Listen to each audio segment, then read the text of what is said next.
City हलचल ने आपको दिखाया था कि किस तरीके से एमडीए की करोड़ों की सरकारी जमीन पर भूमाफिया कब्जा करते जा रहे हैं। उसके बाद एमडीए हरकत में आया और इस करोड़ों की जमीन पर एक छोटा सा बोर्ड लगाकर भूमाफियाओं को चेतावनी दी गई थी। और अब खबर का असर, और ये खबर का असर आपको दिख रहा है वहां पर जिस जगह का नाम है कंकर खेड़ा, और कंकर खेड़ा के पास का ये जो क्षेत्र है यहाँ पर भूमाफिया लगातार एक्टिव है। और मैं आपको बता दूं, योगी सरकार का मैं इसलिए ही जिक्र करता हूं क्योंकि मात्र 1-1.5 साल पहले योगी सरकार ने उन लोगों को सलाखों के पीछे भेज दिया था जिन लोगों ने उस जमीन को बेचा था, जिन पर उनका हक ही नहीं था। बड़ी बड़ी सोर्सेज लगाई गई, लेकिन योगी सरकार और योगी सरकार के उस समय के अधिकारी झुके नहीं। एक आम आदमी की शिकायत पर, जो लोग कहते हैं ना एक आम आदमी कुछ नहीं कर सकता, एक आम आदमी की शिकायत पर एक बड़ा पैसे वाला जेल पहुंचा दिया गया और उससे जुड़े लोग भागते हुए घूमे। और अब जब ये जमीन बेची गई, उस जमीन को खरीदने वाले फिर वही लोग हैं। उन लोगों से प्रशासन क्यों डरता है, उन पर क्यों नहीं प्रभावी कार्रवाई करता है, ये सवाल है। लेकिन हमारी खबर दिखाने के बाद एमडीए जागा और देखिए कितना छोटा सा उसने यहां पर ये बोर्ड लगाया है। और ये बोर्ड लगाने का केवल उद्देश्य यही है कि हमारी खबर उन तक पहुंच गई है। अभिषेक पांडे, वीसी और जो दूसरे लोग हैं वो लगातार उन पर उंगलियां उठ रही हैं, लगातार उन पर उंगलियां उठ रही हैं। मैं जानता हूं अभिषेक पांडे जी बड़े ही ईमानदार आदमी है, उनके प्रवर्तन दल के सदस्य ईमानदार आदमी है, लेकिन फिर क्यों इस तरीके की घटनाएं हो रही हैं, ये सवाल पूछ रहा है हर वो व्यक्ति जो योगी सरकार का फैन है, जो मोदी सरकार का फैन है, जो प्रशासन का सहयोग करने के लिए सबसे आगे रहता है। हाँ, एक बड़ी बात है, इस बड़े घोटाले में, इस खरीद फरोख्त में वो लोग भी शामिल हैं जो लोग बार बार आपको कहते हैं कि हमारी सरकार ईमानदार है, वो लोग भी शामिल हैं और वो योगी जी को भी धोखा दे रहे हैं, यहाँ की जितनी कार्यकारिणी है उसको भी धोखा दे रहे हैं और ये भी बता रहे हैं कि सरकार के सामने वो कुछ भी करने के लिए तैयार है। मुझे वो दौर मंजर याद आ गया जब बीजेपी सरकार आई थी, उसी दौरान कुछ लोगों ने बीजेपी सरकार को बदनाम करने की कोशिश की थी, तो बीजेपी सरकार ने पार्टी पॉलिटिक्स से ऊपर उठकर उन लोगों के खिलाफ कार्रवाई करी थी जो सरकार की नीतियों को अपने ढंग से इंटरप्रेट कर रहे थे। अब ये मंजर है और हमारा निशाना वो होर्डिंग माफिया है जो लगातार 360 पोल्स के बजाय पूरे मेरठ पर कब्जा जमाए हुए हैं, जिसके होटल में अवैध भूमि है। और हम एक ही बात जानते हैं कि एक अकेला बंदा पूरे देश को सुधार सकता है। इसमें सबसे पहले मैं नाम लूंगा टीएन शेषन का, फिर नाम लूंगा खैरनार जी का और फिर नाम लूंगा प्रधानमंत्री नरेंद्र मोदी का। एक अकेले बंदे ने किस तरीके से लोगों को सफाई के लिए और दूसरे कामों के लिए प्रेरित किया है आपके सामने। और एक और अकेला बंदा है और वो बंदा है मुख्यमंत्री योगी आदित्यनाथ, जिनके साथ सारी महिलाओं की उम्मीदें टिकी हुई हैं। इसी वजह से शायद आज महिलाएं बेखौफ रात को निकल जाती हैं और उन्हीं के शासनकाल में जिस इस तरीके से ये भूमाफिया इस जमीन पर कब्जा कर रहे हैं और अधिकारी चुप हैं और अभी तक कोई गिरफ्तारी नहीं हुई है, उस पर भी बात होगी। और अवैध होर्डिंग चलाने वाले उस माफिया पर भी बात होगी जिसने सड़क को घेर रखा है, जिसने बहुत सारे क्षेत्र पर अपना कब्जा कर रखा है और अपनी एडवर्टाइजिंग कंपनी के जरिए वो 10-10 हज़ार से 50-50 हज़ार की रसीद काट रहा है और जिसके पेरोल पर कुछ अधिकारी और कर्मचारी हैं जो दूसरे होर्डिंग के काम करने वाले, एडवर्टाइजिंग के काम करने वाले लोगों को पनपने ही नहीं देते। क्यों हो रहा है ये सब? ये सवाल है और ये सवाल हमने आपके सामने रखा है। एक खबर चलाई, उसका असर, ये पूरा बोर्ड है। बड़ा बोर्ड लगना चाहिए था जिससे दूर से लोग देखें, क्योंकि एमडीए के पास पैसे की कमी नहीं है। चलिए बोर्ड तो लगाया, अब उन लोगों को गिरफ्तार करिए जो यहाँ प्लॉटिंग कर रहे हैं, उन लोगों को पकड़िए जो लोग ये जमीन बेच रहे हैं, चाहे वो कितने भी बड़े रसूखदार हैं। करके तो देखिए, सूरत हाल जरूर बदलेगा। फिलहाल ये एक पक्ष। लेकिन भूमाफियाओं का हौसला देखिए, उन्होंने न केवल एमडीए का सरकारी बोर्ड हटा दिया, बल्कि लोगों का ये भी कहना है कि यहाँ पर रात को छुपकर काम भी होता है।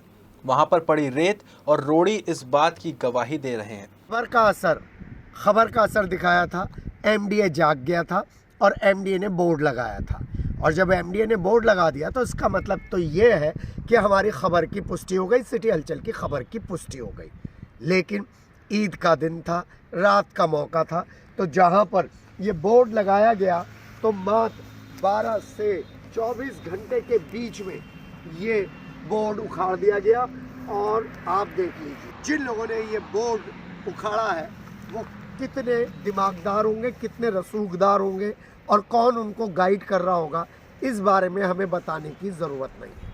हम पर जागरूक दर्शक का फ़ोन आया ईद के दिन कि सर आइए, हमारे प्रयासों से यहाँ पर बोर्ड लगा था, वो बोर्ड उखाड़ दिया गया है, आप खुद मौके पर आइए। तो हम खुद मौके पर पहुँचे, लेकिन जिन जागरूक दर्शक ने हमें बुलाया था वो कुछ बताएं उससे पहले मैं आपको दिखा दूं। ये 40 बीघे का मामला है और करीब 400 करोड़ का मामला बताया जा रहा है। हम नहीं कह रहे, जागरूक दर्शक कह रहे हैं। 40 बीघे हैं और वक्फ बोर्ड की ये ज़मीन बताई जा रही है, और यहाँ पर ये मटेरियल किसने डाला है, यहीं से अगर जांच होनी शुरू हो जाए तो एक बात तो तय हो जाएगी कि जो योगी सरकार को बदनाम कर रहे हैं अधिकारी और कर्मचारी और भूमाफिया, उन पर कार्रवाई हो जाएगी। जी हाँ, चुनाव के टाइम ऐसे लोग ज़्यादा एक्टिव हो जाते हैं, क्योंकि सरकार को चुनाव कराना है तो इनको उस जगह को चुनना है जहाँ से ये वारे के न्यारे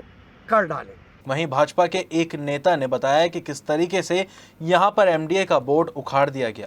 ग्राउंड जीरो पर पहुंचकर जागरूक दर्शक ने इस खबर की सच्चाई की पड़ताल की। देखिए ये खबर। मेरे पीछे आप ये पूरा कंस्ट्रक्शन देख रहे हैं जो प्रशासन ने अपनी सख्ती की वजह से रुकवा दिया था, और अब यहाँ पर सड़कें बनने लग गई है। सड़कें बनने के साथ साथ काम शुरू हो गया है। हमारे साथ जागरूक दर्शक हैं, उनसे पूछते हैं क्या उनका नाम है। जी, मेरा नाम आफाक सैफी है जी। मैं भाजपा अल्पसंख्यक मोर्चे से हूँ। भाजपा अल्पसंख्यक मोर्चे से जी, महामंत्री, निवर्तमान महामंत्री। जी। तो ये क्या मामला है, ज़रा हमें थोड़ा सा बताइए। ये वक्फ बोर्ड की ज़मीन है, 40 बीघा ज़मीन है ये, और इस पर अब से पहले भी 3 बार कब्जे का प्रयास हो चुका है। अब से पहले जब सपा की सरकार थी सन 2013 में भी इस पर कब्जे का प्रयास हुआ था। हमारी शिकायत पर जब प्रशासन ने रुकवा दिया था, मगर उसके बाद भी धीरे धीरे इस पर लोग कब्जा करते रहे। आज ये 40 बीघे से मुझे लगता है कि लगभग ये 30 बीघे रह गया होगा, 10 बीघा अब भी कब्जे पे हैं। अभी कौन लोग कब्जा कर रहे हैं? ये रात के अंधेरे में कब्जा होता है, ये भी पता नहीं चलता कौन लोग इसे बेचने की कोशिश करते हैं।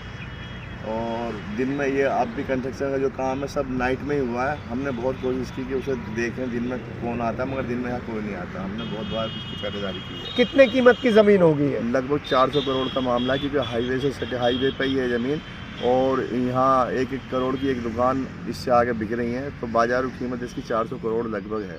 आपने कहीं शिकायत की है या पहले कभी शिकायत की हो? पहले बहुत बार जब सपा बसपा की सरकार थी और हम विपक्ष में थे, तो हमने कई बार शिकायत की है। उस पर कार्रवाई भी हुई थी उस टाइम, मगर अब ये रात का अंधेरा फिर दोबारा से कब्जा करने की कोशिश हुई है। गिट्टी डली हुई है, रेत डला हुआ है, मिट्टी डली हुई है। तो कल भी हम जिलाधिकारी महोदय के पास जा रहे हैं मिलने के लिए, और उनको इससे अवगत कराएंगे, क्योंकि सपा बसपा शासनकाल में जो भी इस 40 बीघा ज़मीन पर जो भी कब्जा हुआ है उस कब्जे को अब खाली कराया जाए, क्योंकि अब योगी सरकार है, बहुत सख्त सरकार है, तो हमें उम्मीद है कि बहुत जल्दी इस पर कार्रवाई होगी। आप बुरा मत मानिएगा, मुझे लग रहा है कि यहाँ पर कुछ भूमाफियाओं का हाथ है जो खुद पार्टी से जुड़े हुए हैं, ऐसी र्यूमर है। हो सकता है, ये जानकारी में है नहीं मामला।